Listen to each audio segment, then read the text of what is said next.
Welcome everyone to this public live virtual event entitled Closing the Deal, National Security and Investment Scrutiny. It's part of the America Competes summer series of CNAS.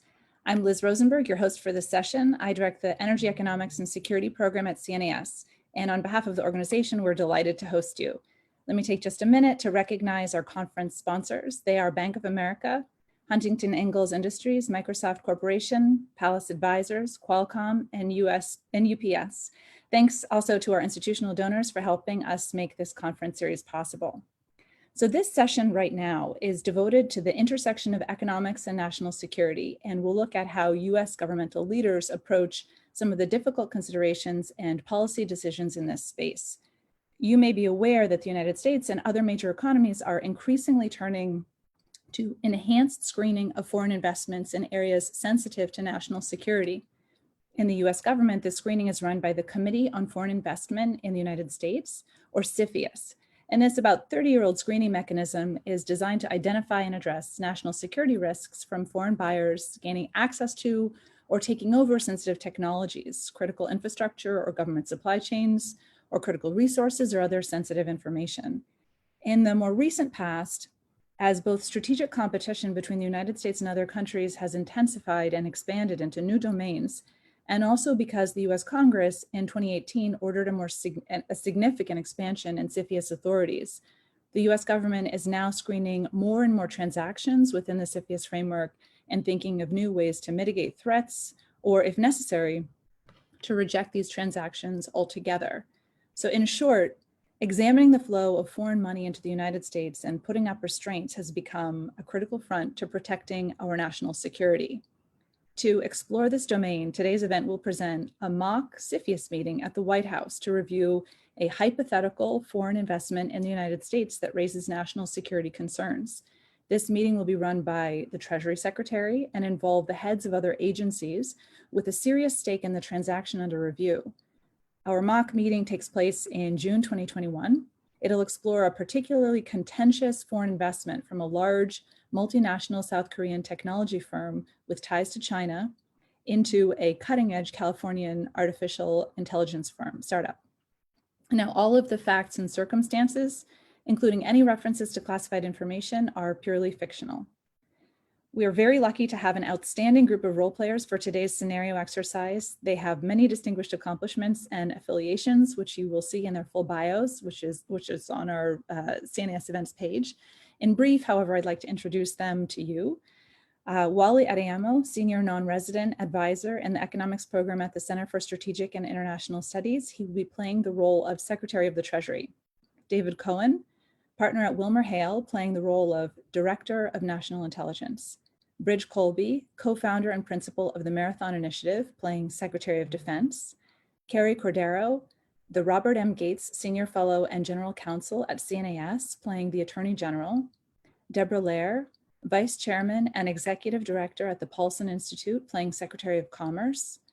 Uzra Zeya, President and Chief Executive Officer of the Alliance for Peacebuilding, playing Secretary of State. Ayman Mir, partner at Freshfields, Bruckhaus, Derringer, LLP, playing Deputy Secretary of the Treasury. And the last role player in this interactive scenario is you, our audience. You will be playing the US President. So you will be asked for your view of the national security implications of the transaction and what to do about it via two polls. And they're going to come up on the conference.cnas.org/live website. So go to the CNAS website to look for that. And if you're watching on a different platform, you'll need to join the CNAS website to be interactive. When you look at our website and the interface for this session, over on the right side, in the right sidebar, you'll see the polls come up. The first one will come about a quarter of the way through the session, and the second will appear at the end when I'll come back to you to close this event and ask for some of your feedback. And additionally, throughout the event, I'd like to invite your comments and suggestions on how to manage the national security considerations. You can share them with us in two ways. First, if you're on the conference.cnas/live website, you can use the chat function, also on the right sidebar, or you can tweet them. And please do use CNASXDeal as a hashtag. Again, that's CNASXDeal. We'll have a couple of our experts live tweeting this event using that hashtag, so you can check out their commentary along the way if you're keen to do so. With that, I'm finished with my introductory remarks here, and we're going to begin the scenario. We'll look to Treasury Secretary Adeyemo calling the meeting to order. Well, let me thank all of you for taking the time to join this session. I know that we only have an hour, so I'll keep my introductory remarks brief. I'd also like to appreciate the work that your staffs have done in working through this transaction over the last several months. Unfortunately, as you all know, we haven't been able to come to resolution, and as such, we're going to spend some time together today talking about our options. As you know, we have really three options here. One is approve the transaction with mitigation, or deny the transaction. The reality is that given the number of us who are sitting around this table, this is one of those transactions that the president's going to become aware of. My hope is that given where we are in the beginning of this term in 2021, we can give the president options rather than jamming him with only one decision to make. So I'm hoping that we can spend time talking about those options today before I sit down with the president to talk to him about where we are. I'll turn it over to the Deputy Secretary shortly to provide a brief overview of the transaction, and then the DNI to talk about the intelligence, and our co-lead agency, the Defense Department, to talk about their views on the transaction. But to make it clear, there are two things at stake here. My read is that if this company is not able to go through with this transaction, they're likely to fail. On the other hand, there are significant national security interests in the technology the company is producing. My hope is that we can spend time today talking about potential mitigation, and if need be, what does denying this transaction mean in terms of us being able to protect our national security interests. With that, let me turn it over to the Deputy Secretary. Thank you, Mr. Secretary. So this is a $500 million transaction. The foreign investor, ROK Investor, is a multinational technology firm based in South Korea that has made recently a major investment in a joint venture in China with a Chinese SOE to develop AI products for the Chinese market, including for surveillance and tracking personal consumption patterns and social interactions. The US firm, California-based firm called Calco, is an AI company. It's an early stage company. It doesn't have any marketable products yet. Its AI technology analyzes commercial satellite photo imagery and data on human and vehicle transportation movements. It's focused on civilian applications, including to address social problems related to environment management of solid waste and atmospheric pollution. And China actually would be a significant market relative to the US for its intended products, which is part of the interest that the parties have in this transaction. Its particular novel approach to solving this problem is not currently within the scope of export control thresholds. The CEO of Calco is a former university professor who licensed some technology from the university to start the company. The university received NOAA and NASA funding, but the key novel developments here are not derivative of those government-funded inventions. The transaction was filed with CFIUS first about 6 months ago, and during the first 90-day review and investigation period, the committee identified significant concerns.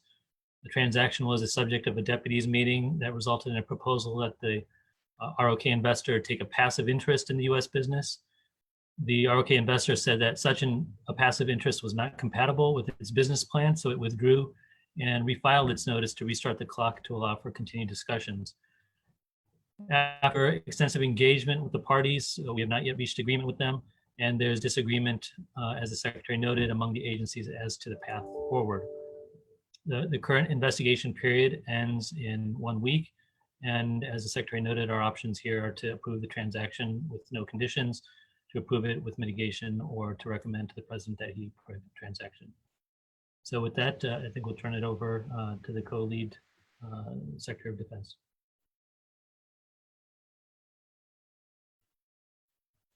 Actually, if you don't mind, Deputy Secretary, I'd rather have the DNI speak first just to lay out the intelligence, and then we'll go to the co-lead agency. Of course. Thank you very much, Mr. Secretary and colleagues.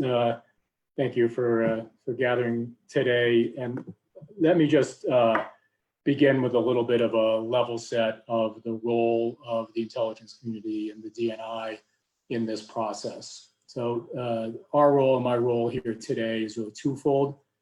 First, to provide a thorough, independent, and objective analysis of any threat to national security of the United States posed by this transaction, as well as including the identification of any recognized gaps in our intelligence collection that's relevant to analysis, and incorporating the views of all effective IC agencies.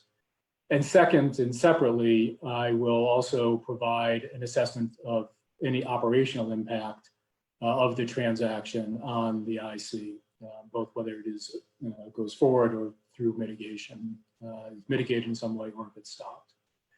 As you know, we have circulated a highly classified code word memorandum in advance of today's meeting that goes into detail on these topics. I will summarize here in an unclassified manner our key judgments. As you know, our overall assessment is that this transaction poses a moderate risk to US national security. You should know we take a broad view of US national security for this purpose. We look at the intent and capability of other nations, especially our adversaries, to use the technology relevant to the transaction to advance their military intelligence capabilities. We also look at the impact on the US military intelligence community were we to lose access to the technology.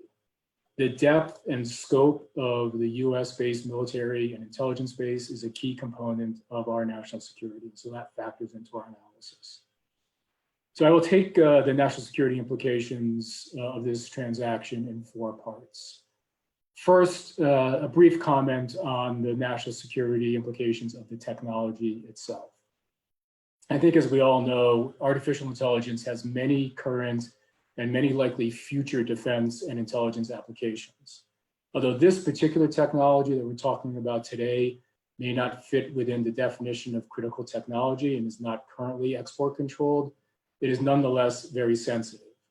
I'd note that earlier in 2020, the Department of Commerce added artificial intelligence that is specially designed to automate the analysis of geospatial imagery to the export control list. So as of now, this company's technology is only focused on commercial uses, but there are obvious military and intelligence use cases. So the technology itself has significant national security implications. Second, focusing on the risk from the ROC investor itself. Clearly, they are coming from a friendly country with which we have a close and collaborative intelligence and defense relationship.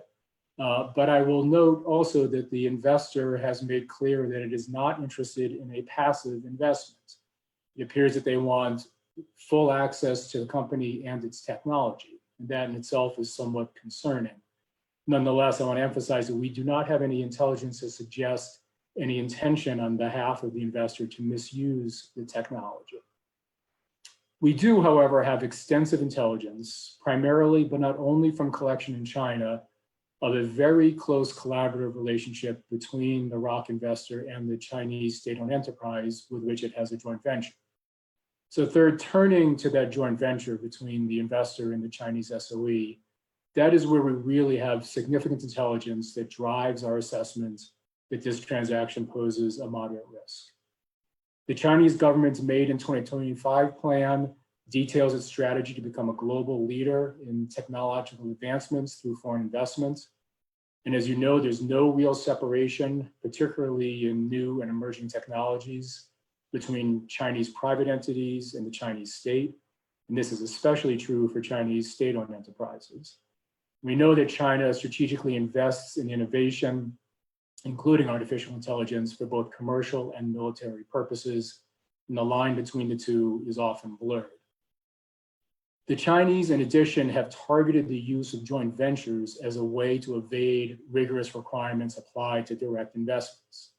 And although we do not have any reporting with respect to this transaction, my analysts assess, based on a body of reliable reporting from a variety of sources, that the joint venture is likely a mechanism for China to pressure its Korean partner into sharing the technology. As I noted, we do have intelligence that there is an open and free-flowing relationship between the investor and the Chinese state-owned enterprise. My analysts emphasize that China has historically required foreign joint venture partners to provide both their IP and their technology as part of the arrangement.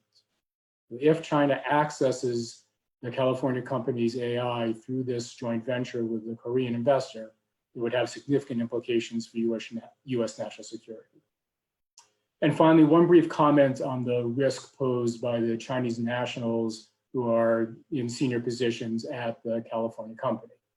As you know, they are not US citizens. Some are legal permanent residents, others are here on work visas. None of them, I think, are on track currently to become US citizens. We are familiar with the Chinese tactic of supporting students and others to gain technological training and know-how in the US and then return to China. We do not, however, have any reporting to suggest that Chinese nationals involved with the California company are part of this effort by the Chinese government or otherwise intend to share their technology with China. So to conclude, we assess that this transaction, as it's currently constituted, poses a moderate risk to US national security. Thanks, DNI, and thanks to the intelligence community for their analysis. Before we turn to the Secretary of Defense, one thing I want to make sure that we're aware of is the fact that while the company is developing the technology doesn't exist at the moment. We're still in a place, at least my understanding, and correct me if I'm wrong, Deputy Secretary, where they're working to figure out if this actually works. And I know that Secretary of Defense's team has been looking at this technology as well. So let me turn it over to him to talk a little bit about where they stand on this issue. Great. Well, thanks, Secretary Adeyemo, and thanks to all. Let me just join in your gratitude for all of the departments and agencies and their staffs and the hard work on this. I know we've gotten to an impasse, but I'm hopeful that we can come out in the right place on this critical transaction. As I think you know from our the previous interagency meetings on this, we in the Department of Defense believe this is a high vulnerability transaction. Bottom line up front, our basic interests are primarily in ensuring access to this technology for the Department of Defense, which we believe is very significant with significant long-term growth potential, and also denying or at least minimizing the degree to which the People's Republic of China has access to this critical technology. And we are skeptical of the mitigation proposals that have been tabled in the interagency meetings that have led up to this point. But we are prepared to work to come to some kind of solution, including ones if we need to that cost some money, because we really do think this is a critical issue. Just on the first point, you know, the consensus view in the department is that this is a technology, this AI technology, that is a very high significance, especially long term. Obviously, we can't know the future, but I think as has been well laid out by people like Bob Work and Eric Schmidt in the work of the National Commission on AI, as well as the department's own JIC over the years, AI is a critical piece of the military competition going forward. And I emphasize that this balance in military terms is increasingly competitive and actually quite delicate. So I asked the OSD and the Joint Staff together to do a joint assessment, and I spoke individually with the service chiefs, and they really emphasized to me, particularly the Chief of the Space Force, the Air Force, and the Navy, that this is a critical technology. Obviously, as Director Cohen, I think, pointed out, we're not at the level where we can have a classified discussion, but if you'd like to follow up in more detail, I'd be happy to have our teams come around to you and brief you in more detail if that would be helpful. At the same time, I asked the USDI, the Undersecretary of Defense for Intelligence, to do our own internal assessment in cooperation with the ODNI assessment, but looking particularly at the military piece. And we do judge that this would be of significance to Chinese efforts to shift the military balance, particularly in the Indo-Pacific. So I just underscore to you that from a defense perspective, we are very concerned. And we must have access to this technology in the United States in a high confidence fashion. As I said, we are concerned also about the potential for leakage to China. The worst outcome for us is that we don't have access and they do have access. The best outcome is that we have access and they don't. But obviously, there's possibilities in between those.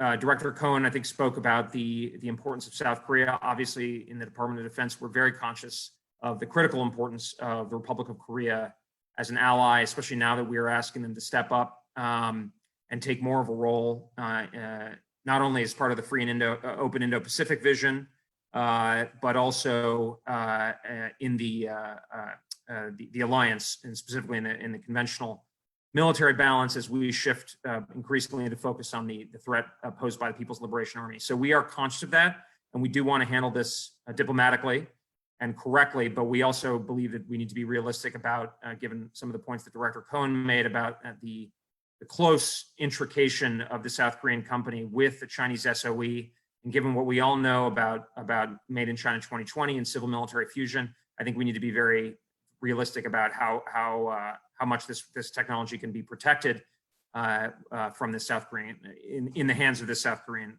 company.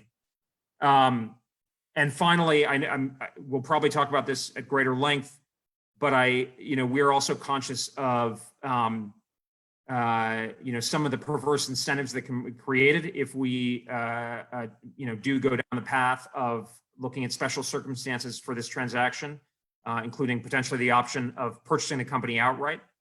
So we need to think about that, but I underscore that from the department's point of view, this is worth it. So we need to think about, put all options on the table, and think about how we can get to the right place. Back to you, Mr. Secretary. Thank you, Secretary. I think one question for you before we turn to the Secretary of State. It sounds like you're in a position where you're open to potentially purchasing this company, but as you and the rest of us know, there are a number of companies who are in this space at the moment who are competing to develop this technology. Is the Defense Department prepared to purchase all of them, or is it that you think that this company is uniquely situated in such a way that you'd be willing to make a purchase? We think this company is uniquely positioned. We recognize that this would create significant perverse incentives. So that is sort of a last-ditch effort. And of course, a $500 million company, even for the Department of Defense, is a very, very significant purchase. So we would prefer to avoid that, needless to say, and we don't want to create sort of bad market behavior and incentives. But that's the kind of conversation we think that we need to have, given the salience of the technology. And I don't think we don't put the other companies in this space quite at the same level. A lot of them are doing important work, but this is the one that we're really focused on. Thank you, sir. Madam Secretary of State. Thank you, Mr. Secretary, and thank you to my colleagues for highlighting the critical decisions that are at hand. And I think this is really a vital question of our national security on three main levels. One, how are we and our administration going to posture ourselves with respect to our treaty allies who have had 4 years of questioning US commitment and our readiness to listen to their concerns and work together towards solutions? But I think we also have greater questions of US economic competitiveness and the sustainability of our recovery when we're looking at AI as a $40 billion market right now that's going to grow annually at a rate of 42%, where our country has to stay ahead of the game. With respect to our Korean friends, I've taken several phone calls over the last week from the foreign minister and from the president's office expressing concerns about some of the signals they're hearing from the interagency. I want to reiterate that the Koreans are our sixth largest trading partner. They are responsible for nearly $52 billion in foreign direct investment in our country at a critical moment of recovery. And I think it would send a very chilling message if we were to take the third option and deny this request at this point. I believe we've heard a strong case already with respect to DNI Cohen's assessment of the moderate risk to US national security, that option 2, we could go forward and develop mitigation measures so this can go forward. We've heard very clearly what the underlying risks are with respect to the Chinese state-owned enterprise and their targeted use of joint ventures. But I think working together, and particularly with our friends at the Department of Commerce, we can develop rigorous mitigation measures that are going to protect our national security, but also advance and enhance our competitiveness and really reassure one of our most important allies at a critical moment. I would add a final point is that I have heard also, I'm sure many of you as well, from the California delegation in Congress and the Tech Caucus, and they are really viewing this, I think, as a signal of the administration's posture with respect to our readiness to lead in a sector that perhaps is the most important to the future of our prosperity. Thank you. Thank you, Madam Secretary of State. Before turning to the Attorney General, let me go back to the DNI based on something you just said. DNI Cohen, if the joint venture with the Chinese firm were to end, would the intelligence community still have a moderate risk of this transaction? So let's say that the ROK firm were to get out of their relationship with the Chinese company. Would we feel more comfortable with this transaction from an intelligence standpoint? Yes, Mr. Secretary. The principal driver of our analysis is that joint venture between the ROK investor and their Chinese SOE joint venture partner. It sounds as if the reality here is that we think that the Chinese are using this as a stalking horse rather than a legitimate business transaction. Do you think that that fundamentally goes away if the Chinese don't have economics in the game? Do they still have a relationship that doesn't bear out in public in a way that would hurt the future of our ability to protect this technology? I think our understanding is the only relationship between the ROK investor and the Chinese SOE is through that joint venture. And so if that joint venture were terminated, we don't think that the ROK investor is otherwise susceptible to influence from the Chinese who would otherwise share the technology with any Chinese entity. Thank you. Very helpful, sir. The Attorney General would like to hear your point of view. Thank you very much, Mr. Secretary. From the Justice Department perspective, I do want to underscore some of what the Director of National Intelligence said with respect to the intelligence collection picture. As you know, the Department of Justice also houses the FBI, which does national security work and does intelligence collection, particularly counterintelligence investigations. And so there has been consistently robust intelligence collection conducted by the Department of Justice and the FBI that reveals China's efforts in this area to use in particular technologies that can be used for surveillance reasons to be able to gather information. And so from that perspective, I would just say that the risks involved from the Justice Department's counterintelligence and national security collection perspective is in sync with the information that was provided by the Director of National Intelligence as it relates to the entire intelligence community. And so I just want to highlight that.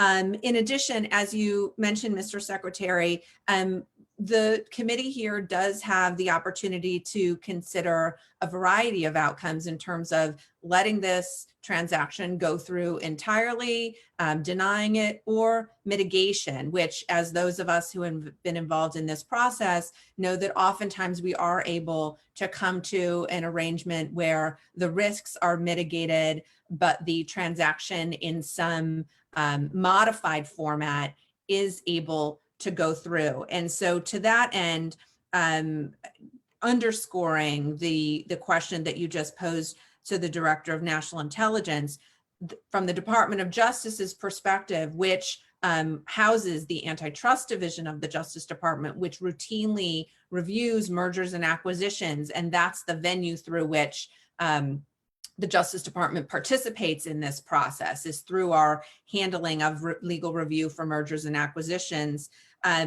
The potential divestiture of the joint venture with the Chinese enterprises seems to be, from a Justice Department perspective, something that this committee really should give serious consideration to. That is, that particular joint venture, if that's the piece that really is causing the primary driver for the national security equities, that I would recommend that this committee take a very hard look at whether divestiture would be a path that we can go down.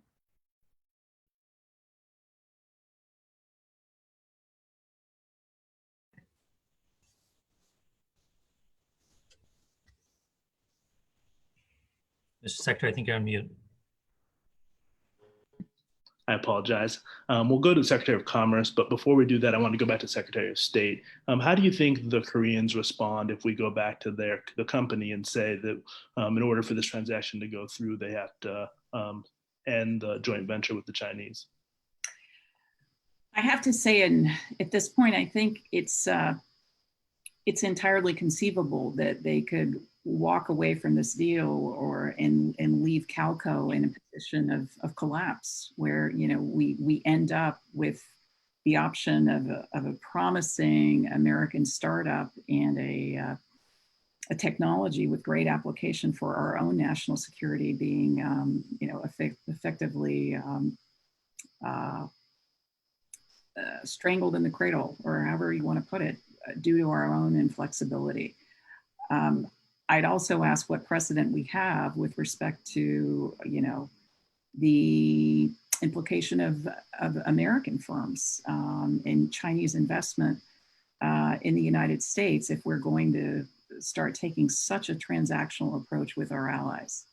So I think I would again ask that we try to look at other mitigation measures that address some of the end use concerns.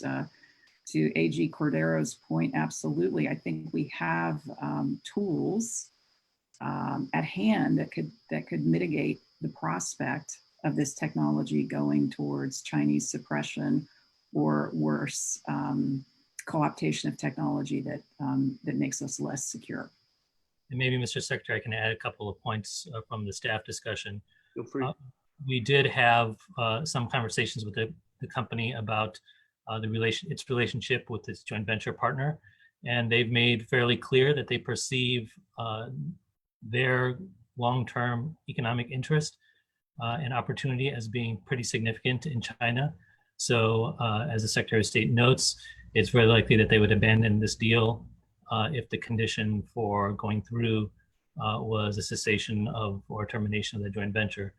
The other area of significant concern and discussion at the staff level was, to the extent that there is discussion of robust mitigation, being conscious of the extent to which that mitigation would require monitoring and observation outside the United States, which would be more difficult from an enforcement point of view, as opposed to terms that would be implemented and applied here in the United States. So with that, maybe we'll turn to the Secretary of Commerce. And one early question for the Commerce Department is, what are you thinking about when it comes to export controls for this type of technology? Because fundamentally that does change the way that this transaction, the benefits of this transaction for the South Korean firm, but also changes the way CFIUS potentially looks at this issue. That's right. Thank you very much, Mr. Secretary, for calling this meeting, and I appreciate the patience of my fellow cabinet members in the long discussions that we've had around this issue. The Secretary of Defense and the Director of National Intelligence have certainly made very articulate arguments on the concerns over the national security implications of this investment. And I agree that we must take very seriously the facts laid before us about these national security concerns. For the past 3 years, as you know, at least at the Department of Commerce has been engaged in its own detailed and thorough review of emerging and foundational technologies. We focused on the economic and security issues related to them, the uniqueness and competitiveness of our own innovative industry, and looked at what is commercially available in other countries. And of course, as you're all aware, a transaction is considered by CFIUS only if existing laws are insufficient to safeguard national security.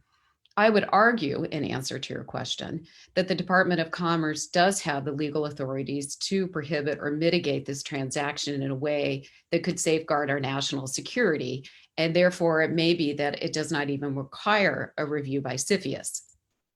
It's not accurate, actually, that our export control laws wouldn't apply to this technology at present, maybe just in the form that it's in. Under Executive Order 13873, securing the information and communications technology services supply chain for the supply chain, the Department of Commerce actually can require a license if the end use of a civilian product is for a Chinese company with potential military applications. And the Chinese joint venture partner of the South Korean company would certainly meet that standard. Also, in April 2020, we made a few rule changes specifically to address cases like this, the surveillance technology that's going through the civilian supply chain. We removed license exceptions for exports, re-exports, or transfers to civilian end users in countries of national security concerns, and certainly China meets that standard. In addition, our ally South Korea is a member of the Wassenaar Agreement for Export Controls, and as such, we're very closely aligned with their government in limiting the export of key technologies to China. So while the plan is for this firm to make the technology available for civilian purposes, so therefore doesn't require an export license, we can work with the South Korean government to request additional controls if the product is destined for a non-Wassenaar country. South Korea, as we heard from the Secretary of State, is a longtime ally and a linchpin for our strategy in the Asia region, especially when it comes to China and North Korea, which are two of the most important foreign policy challenges that we're facing in this administration. Building closer ties, especially as business is the fabric that connects us, should be one of the top priorities of this administration. South Korea, as the Secretary of State mentioned, is a reliable trading partner. Our bilateral trade is reaching approximately 170 billion. And not that I wish to contradict the Secretary of State, but actually we found that Korean companies have invested over 60 billion in the United States. So yes, Korea may be competitive with the United States, but our firms thrive on the right kind of competition, the rule of law, transparency, free and fair trade. That's the type of competition that we have with Korea versus what we have with China.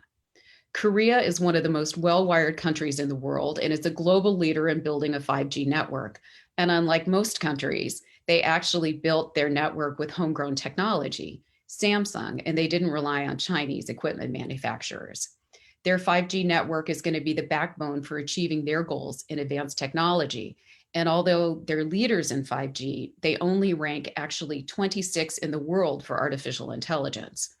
So coming out of the post-COVID global recession, the Moon administration has made the development of advanced technology one of their and artificial intelligence in particular, one of their top priorities. And they're planning to spend billions of dollars in creating that infrastructure and those technologies. And they've encouraged their companies to seek new opportunities. My fear is that if Korea is not looking to us to help, they will look to China. And also, we have to keep in mind that our own industry has benefited from these international partnerships.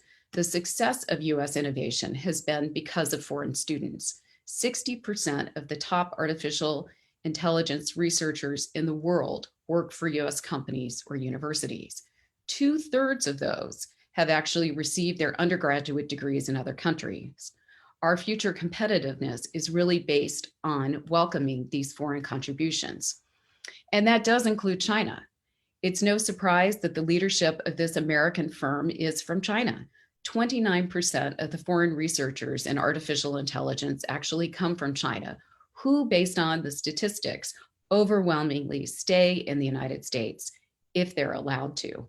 The US would not be the leader in the field of AI if it were not for these immigrants. So without an investment, this firm will go out of business. We need these employees to stay in the United States. If they return to China, who may try and offer them a better deal, they'll be beyond our reach to control the intellectual property. We need the technologies that this firm is developing to be US innovations, but our best technological innovations will not succeed if they can't be commercialized in other markets. We must find ways to balance the risk with the ability to promote and support our innovative industries. So the investments from South Korea is a good one. I'm a supporter of approving this investment, as you can hear, but with the right controls. The Commerce Department does have the authority to require an export or a re-export license if these products are destined for China. And as our As the Secretary of State pointed out, we are able to work with the South Korean government to ensure that the technology is used appropriately. Saying that, I welcome suggestions on potential mitigation if there are other potential sources of financing for this forum, or if we even think creatively, as we are prepared to do at the Commerce Department, of some kind of public-private partnership that could be investing in innovative technologies. Thank you, my fellow cabinet members. Let me ask the Secretary of Defense to respond to your comments, largely because I think that he opened up by saying the mitigation measures that have been proposed didn't meet the muster in terms of the Department of Defense, but you make a pretty compelling case for the use of export controls. Back to you, Mr. Secretary of Defense. I think one of the things you raised was the idea that you might purchase the company. Hard for me to see us purchasing a company for the Defense Department that's being run by Chinese nationals. So helpful to understand how you're thinking about mitigation going forward. Sure. Well, thanks, Mr. Secretary. And I mean, others in this forum are much more attuned to the regulatory options. What I would underline is the severity of the problem from a military technology point of view. And I think I would just underline what I think the Attorney General and Director Cohen have pointed out, which is the fundamental fact that this South Korean company is more interested and more exposed to the PRC through this state-owned enterprise joint venture than it is to its whatever ties it has in the U.S. through this potential purchase of this AI firm. So I think we really can't be naive. I am emphasizing that from our point of view, which is our area of expertise, this is a critical technology for military purposes. Our service chiefs, the OSD, our technology people are pretty much unified on this point. And I think, the facts of the case suggest that we are not in great shape for being able to control the transfer of technology if this does go through. So I don't think we can kind of hand wave that candidly. I think something we should think about that sort of emerged to me over the course of this conversation is everybody's talking about the importance of the U.S.-ROC alliance, and the Department of Defense is certainly very attentive to that and a true believer. But I think we should explore the possibility of working with the government in Seoul to put more pressure on this company to consider dropping the joint venture with this Chinese SOE. And frankly, if they are so interested in the AI field, if there's another ROC company that could be a buyer, maybe the government in Seoul can encourage one of them. I mean, we in the department don't have a problem at all with South Korea being involved in high technology. In fact, we actually, in a lot of ways, we'd want to encourage South Korea's defense industry, because especially as we net together over time as we need to in the face of year-on-year 10% increases in PRC defense spending, we need more contributions from countries like South Korea and Japan. So it's not that it's a South Korean company; it's a South Korean company that's much more interested and exposed to China, which has, let me remind all of you, and the director knows better, and the Attorney General than I, but a civil-military fusion where they are legally obligated to share technology and other kinds of information if the government of the People's Republic demands that of them. So, to your point, Mr. Secretary, on purchasing, that's a kind of a last-ditch option, and mostly to underline how seriously we in the department take this issue. But I think a better way to look at it would be to, recommend the Secretary of State and the National Security Advisor and the Ambassador in Seoul really press the Moon administration, especially given their interest in AI. We've been able to work out some of the SMA issues that we had over the last couple of years on the burden sharing issue. We've listened to them very carefully on the North Korea issue. So we have some capital to work on, and this is important enough for us to put that capital to use. I'd like to weigh in here, Secretary Adeyemo, with all. If you don't mind, I think what I'd like to do is get the Deputy Secretary to just lay out what the mitigation options were that they considered. Then I'll come to you. The DNI had asked me to speak right before you, so we'll come to you right after him. So Deputy Secretary, would you just give us all a brief summary of where we were on mitigation options? We only have a week left, so I know that we can't send the Secretary of State off on a mission to try and convince the government of South Korea potentially to change their mind on fundamental economic issues, but good to know what we've done previously. Sure. So with respect to export controls, that was thoroughly considered, and there is disagreement as to the effectiveness, in part because there would have to be a decision as to whether or not the limitation would be on export from the United States so that it can't go to the Korean company, or whether it's a limitation on the Korean company sharing it onwards with China. The challenge with the first one being that the Korean company wants to have access to this technology, and it's a strategic transaction, and that's part of the underlying deal rationale. The problem with the second is that to the extent that we'd be relying upon the Korean government or activities outside the United States, there's a degree of concern as to whether or not we can trust the company if its expressed interest is in trying to exploit the Chinese market. We have also considered placing requiring the Korean company to take a passive interest, but as I noted at the outset, the Korean company has resisted that as a solution.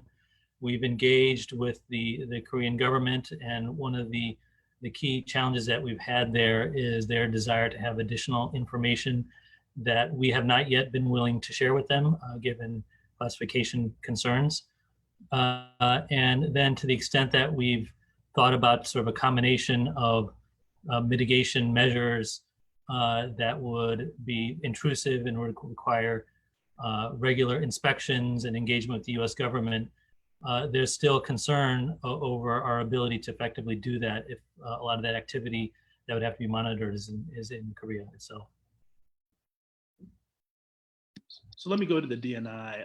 DNI Cohen, it'd be great to hear from you on your operational equities, but also to hear from you on whether we'd be able to get the intelligence in such a form that we'd be willing to share it with the South Koreans in case we want to take another pass at getting them to put pressure on the company to break the joint venture with China. Yeah, let me take those in reverse order. I think we should be able to share sufficient intelligence with our South Korean colleagues so that they understand the nature of our concern here. I think we have, as I noted, we have some collection that supports the judgment that the Chinese are intending to use this joint venture in order to get access to the technology. And I'll have to go back and check with some of my IC colleagues, but I believe we'll be able to downgrade that intelligence sufficiently to share with the South Koreans. In terms of operational equities, I would note that it would be to our intelligence advantage were this company to survive, particularly given its intended market for this technology, which is not exclusively, but primarily in China. So if we were able to come to a resolution here that results in this technology being used in China without the technology itself being lost to China, that would be, I think, very much to our intelligence advantage. So I have some thoughts on some potential mitigation. I'll hold for now, but if there is a way to mitigate the concerns here to allow the company to survive, that would be to our operational advantage. Thank you to Director Cohen. Let me turn to the Secretary of State. And Secretary of State, a question based on what the Defense Secretary said and what Director Cohen just shared is whether you'd be willing to go back to the South Korean government armed with newly declassified information to talk to them about the importance of ending the joint venture. But I know you also want to respond to the Defense Secretary's statements. Well, I would say that we have already addressed concerns about the joint venture, at escalating levels with the Koreans. And I think it's important that we not put ourselves in a position where we are essentially forcing our allies to make a choice between investing in the United States and investing in China. I think that's going to be a losing proposition. And as has been already very adequately discussed, it is a US-based firm that stands to lose, and it is the development of this promising technology in the United States that we could also lose as an opportunity. I would prefer to go back armed with the declassified intelligence to really push for a absolutely rigorous set of end use restrictions and export controls and mitigation measures that can really assure us that this technology can be developed in the United States with adequate protections to prevent its co-optation by the Chinese, but also to the DNI's point, having this technology progress and be deployed for civilian purposes in China with respect to mitigation of environmental disasters, GIS, early warning, et cetera, has promising potential for all of us. So I'd adapt the approach and the use of the declassified information towards robust mitigation. So it sounds like, with all due respect, Madam Secretary, that where we have potential consensus amongst this group is, one, no one seems to be in favor of approving without mitigation. Everyone wants us to try and find mitigation, but people differ in what that mitigation should look like. Regardless, DNI, we think there's going to be use for declassified information to go back to the South Koreans. I think the question really becomes what our approach is. It sounds like the majority of us are in a place where we think that we want to press on the South Korean government to break the joint venture with the Chinese firm. I'll note that the Secretary of State doesn't agree with that. Let me see if the Secretary of Commerce or the Attorney General have views on that proposed mitigation. I'm happy to address that question. Also, this isn't the first artificial intelligence case that we've had to consider, and it's not going to be the last. And I think we're going to be in a very difficult position if, with each of these cases where there's a connection to China, we're asking our partners to break off that as a condition for getting our technology, that we're going to have to find a structure that works and controls that work for the future. In this case, I think it's a question that the Secretary can definitely ask, but it's highly unlikely that it's going to be accepted. And so I think we need to be thinking internally, because we can't buy, as the US government, every AI technology that we think is promising to stop it from falling into the Chinese hands. So we need to be thinking very carefully about what our own policies are going to be, not just for this case, but using this as a precedent for future cases. I completely agree. I think the challenge we have at the moment is we have a week left before this ends up on the president's desk. So I do think that the Secretary of State probably does need to explore the option with the South Koreans relatively soon. I'll see if the Attorney General has anything to add before turning it back over to the president. Just a quick final point, Mr. Secretary. So, as I mentioned earlier, from the Justice Department perspective, mitigation in antitrust matters and in mergers and acquisitions is often the way that they're able to get resolved. And so from what it sounds like, the company just coming back and saying, well, here's our deal, take it or leave it, really, is not necessarily the best approach. There really needs to be, if they want this committee to give serious consideration, the president to give serious consideration to allowing this to go through, given the national security equities, we need to at least see a good faith effort and reasons behind why divestiture is not appropriate in this case. And I think in terms of the information that might be potentially presented to the president, that needs to be part of the package that's presented to him.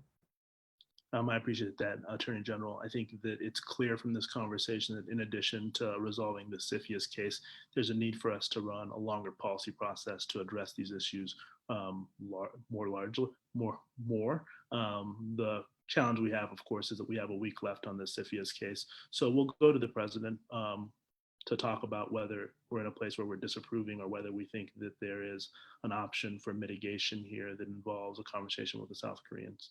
Thank you all for your time.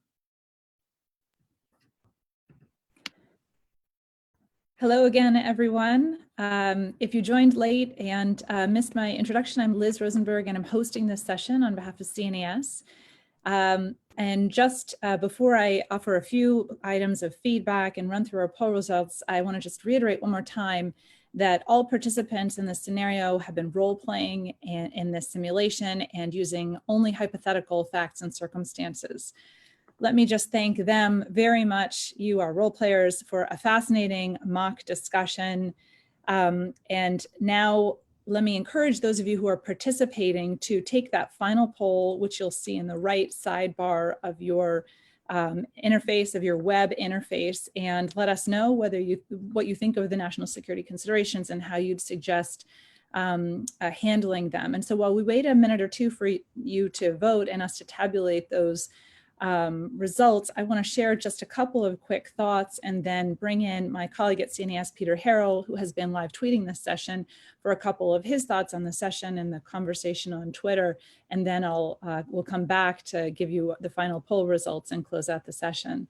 So briefly, let me just say, for those of you who are somewhat new to CFIUS, this is a really tremendous exposition for you all about how the members of CFIUS, here represented by the different agencies, work to balance between the economic interests involved in foreign investment into the United States that may result in economic growth, innovation. Here we're seeing that particularly in the high-tech industry, balancing that with the national security considerations at hand and how the United States can best, as represented here, manage the outflow of sensitive technologies to competitors in the international domain. We saw a lot of concern, anxiety even, expressed around the ability of the United States to control the flow of this hypothetical AI technology to China via the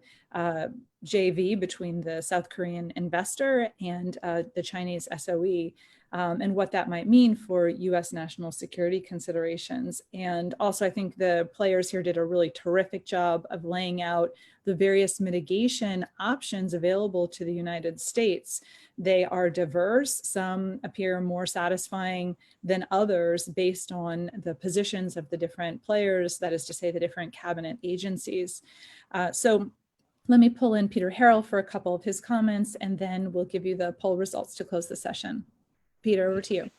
Thank you very much, Liz, and thank you very much to all of our players for joining us today on what I thought was a very insightful and illuminating conversation. You know, we read a lot about CFIUS in the news, and we see, news that the president has denied a deal or that CFIUS is considering a deal. And I think what we wanted to accomplish at CNAS with this exercise was to really help pull back the curtain some on CFIUS and how it works.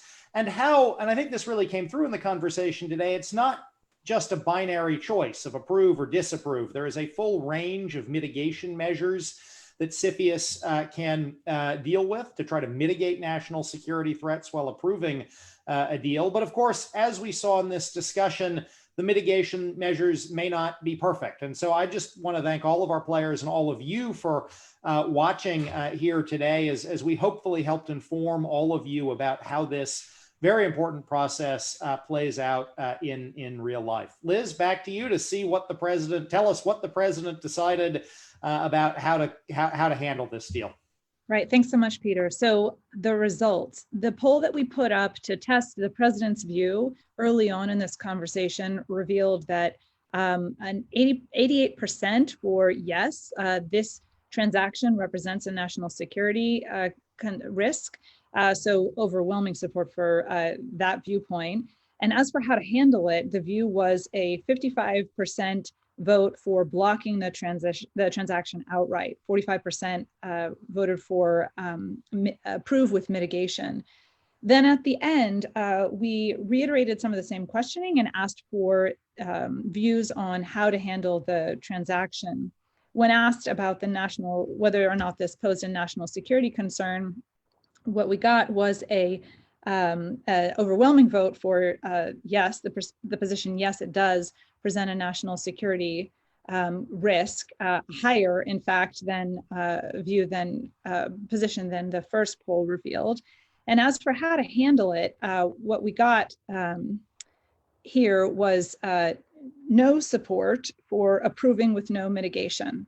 So those of you watching were swayed by the different viewpoints put forward. In fact, many of you were still swayed by the notion of blocking the transaction. 23% voted to deny the transaction. That's less than 55%, about a quarter of the way through, but that's still meaningful. And then there was a split between the participants, rather the president here, in thinking about how to handle it, with 11% favoring permitting the South Korean firm only to take a limited stake, 41% supporting the view of approving the transaction, but with heavy conditions around how it should, heavy mitigation measures and conditions around how that should function.